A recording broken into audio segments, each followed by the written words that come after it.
सुनिए डॉक्टर श्याम सुंदर पराशर जी के अनमोल वचन, जिसमें धर्म की महिमा का वर्णन किया गया है। ध्यान से सुनिए यह अद्भुत प्रसंग। श्री राधे राधे। करता था, ईश्वर को तो बिल्कुल नहीं मानता था, भगवान को नहीं मानता था, साधु संतों को नहीं मानता था, पर धर्म में रुचि रखने वाला, धर्मवीर और कर्मवीर, एक धर्मनिष्ठ एक कर्मनिष्ठ। वो अपने काम पर भरोसा करता था, ना ईश्वर को माने ना महात्मा को, किसी को नहीं। एक बार संतों की जमात आई, पुराने जमाने में जमात चलती थी, हमने खूब दर्शन किए संतों की जमात के। अपने नगर में भितरवार में मंदिर में जमात रुकती थी, हाथी घोड़े लेकर के महात्मा लोग आते थे।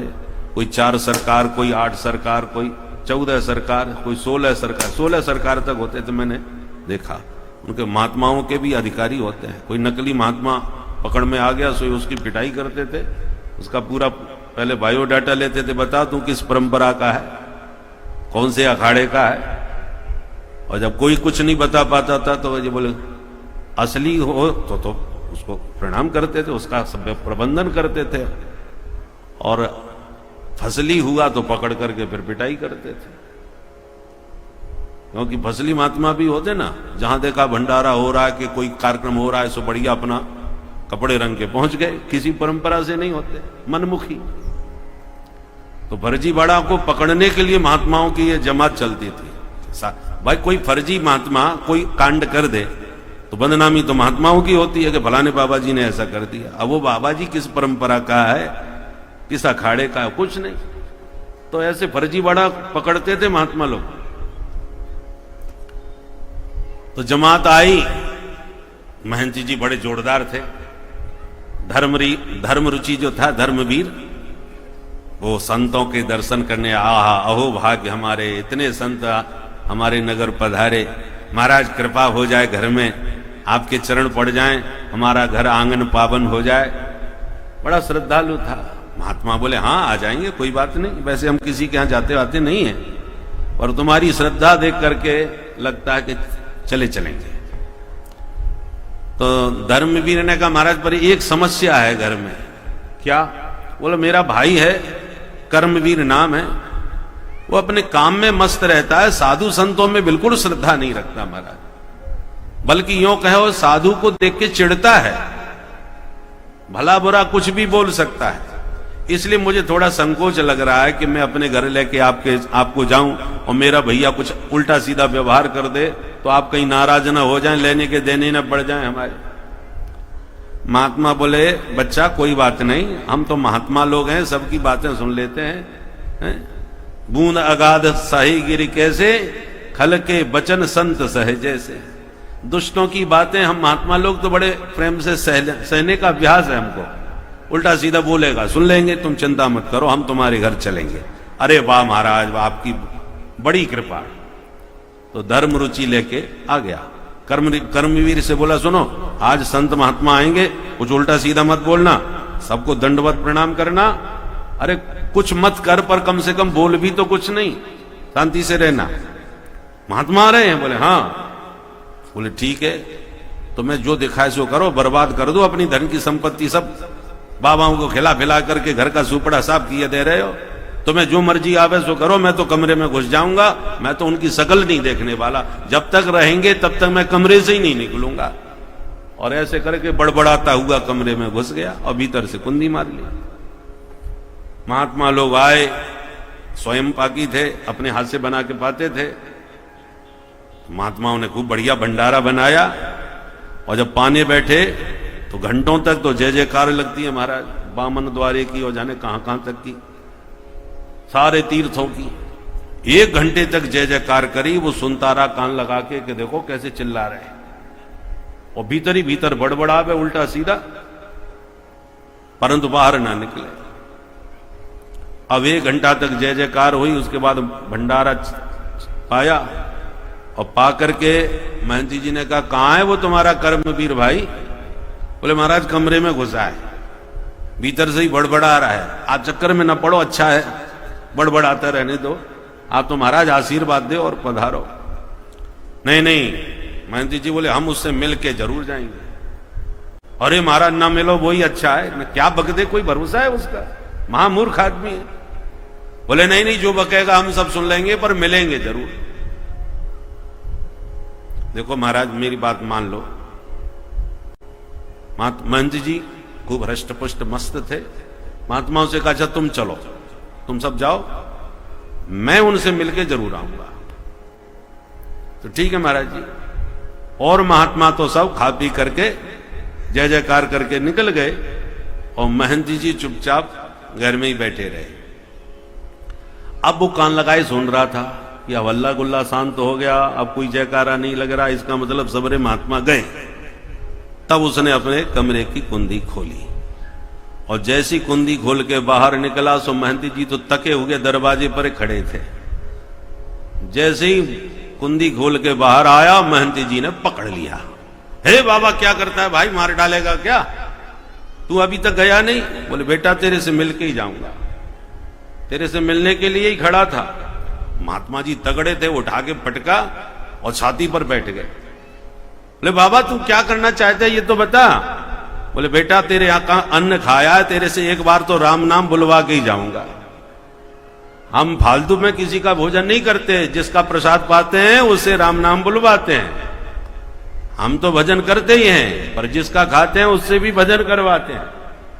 एक बार राम नाम बोल सो छोड़ दूंगा।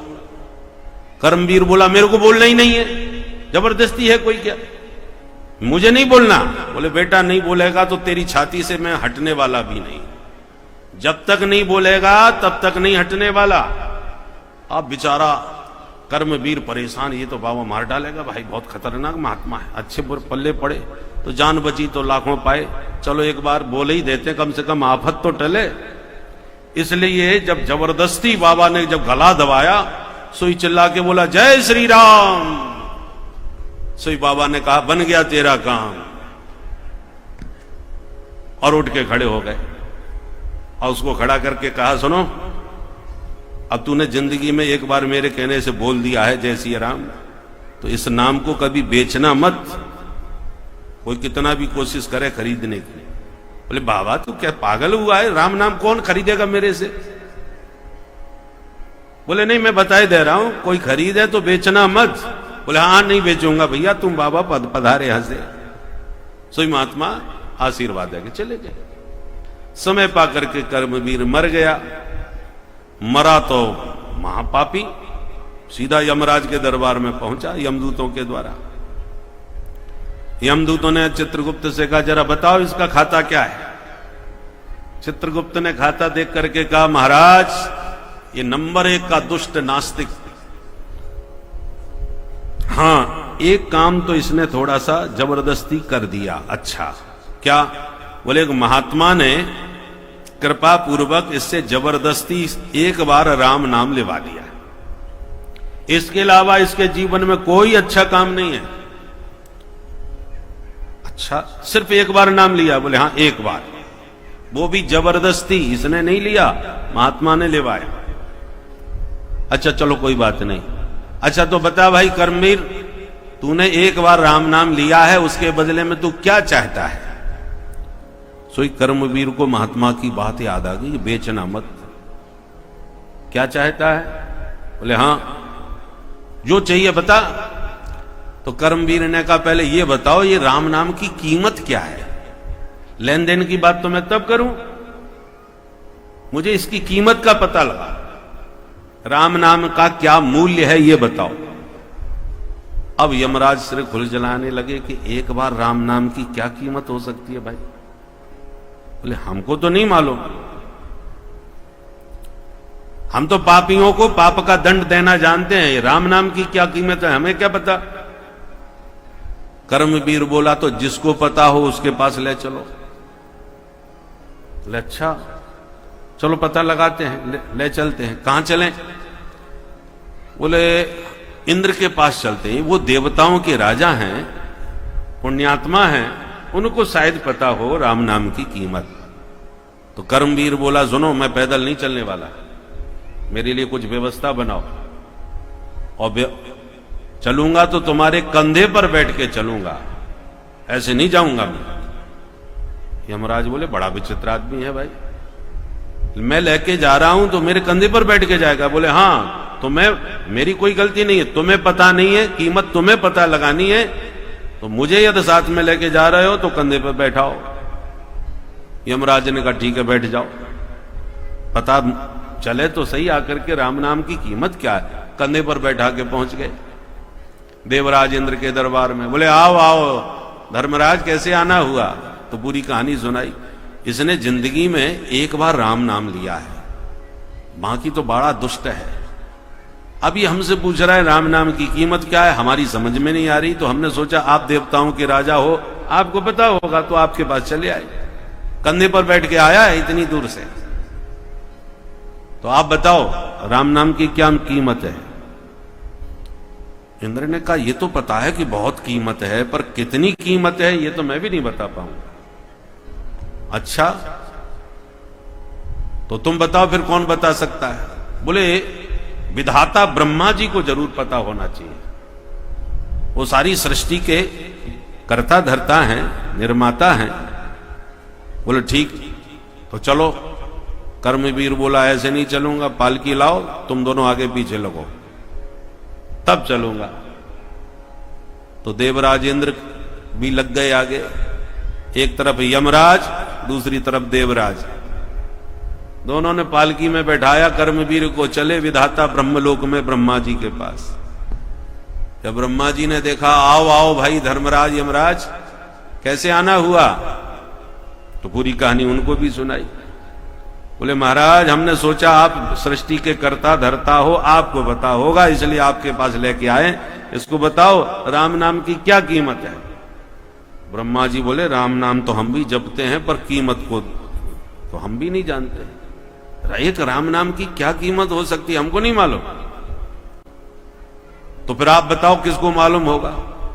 बोले ये कीमत तो भोले बाबा बता सकते हैं, क्योंकि भोले बाबा 24 घंटे राम नाम जपते हैं। राम रामेति रामेति रमे रामे मनोरमे सहस्त्र नाम तत्तुल्यम राम नाम वरानने।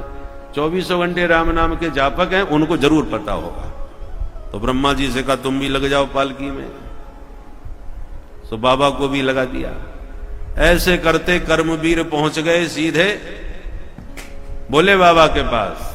सारी समस्या भोले बाबा को ब्रह्मा जी ने सुनाई कि महाराज ये पापी एक बार राम नाम लिया है, अब कीमत पूछ रहा है, हम में से कोई नहीं बता पाया। आप राम नाम के परम जापक हैं, इसलिए आपको पता होना चाहिए, सो आपके दरबार में आए।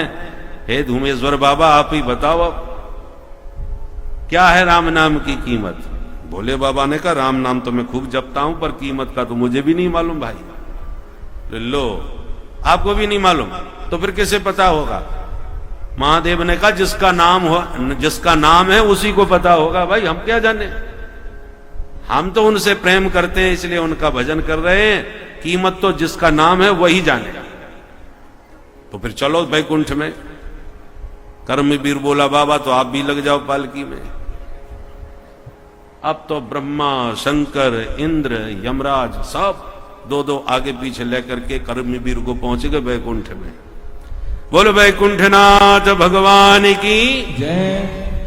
भगवान ने देखा कि अरे भाई ये महावीर कौन आ रहा है, कि ब्रह्मा शंकर इंद्र आदि की इसकी पालकी ढो रहे हैं।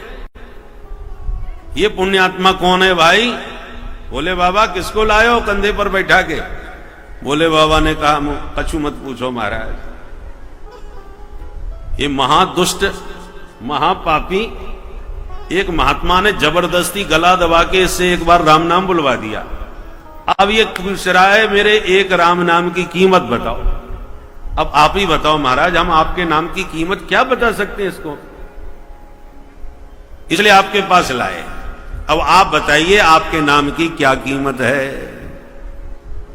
भगवान बोले राम नाम की क्या कीमत है, इसको हमारे पास भेजो। तो कर्मवीर पालकी से उतर के भगवान के पास आया। भगवान ने हाथ पकड़ के अपनी गोदी में बैठाया और फिर कहा कि देख भाई हमारे नाम की कीमत क्या है ये तो हमको भी नहीं मालूम,